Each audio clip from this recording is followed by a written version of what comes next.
faut être et admettre que la tentation de tiédeur guette particulièrement les chrétiens que nous sommes. Les super militants ne risquent pas cela, ils doivent avoir d'autres tentations qui n'en a pas. Pour reprendre la comparaison de l'évangile, pour ma part, je ne sais pas jouer de la flûte. Ce ne doit pas être une raison pour ne pas danser avec les autres.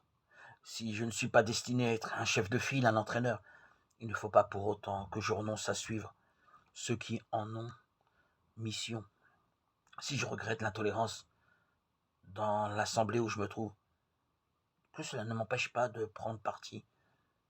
Ce que je refuse, et je pense que j'ai raison, c'est de juger ceux qui ne pensent pas comme moi.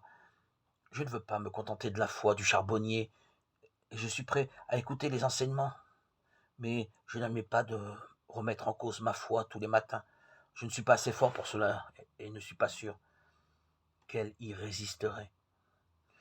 Il n'est pas question de fermer mes oreilles à toutes les informations qui viennent du monde, ni de rester indifférent aux injustices qui, hélas, sont légion.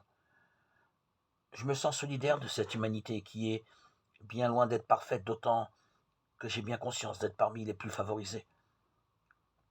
Je crois que c'est trop facile de s'en tirer par des condamnations spectaculaires de tel être tiède que de refuser de me laisser culpabiliser et de seulement m'efforcer de faire les petites choses qui sont à ma portée.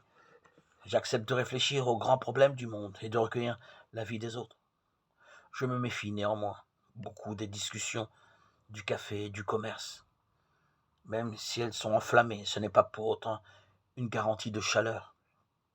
Si je n'ai aucune prétention à avoir la foi brûlante des martyrs et des saints, j'espère que l'admiration que je leur porte et la confiance filiale que je peux avoir en leur protection me gardera de la tiédeur. Je ne suis pas capable d'avoir la foi de l'apôtre Paul. Mais comme lui, je veux louer Dieu de ma faiblesse. Si je crois en Dieu, je crois aussi à mon assemblée, cette assemblée où est mêlée les pauvres, les riches,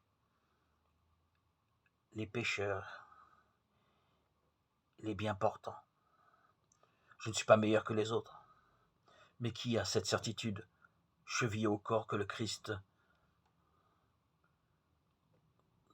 est là pour tous nous sauver? Nous avons cette certitude,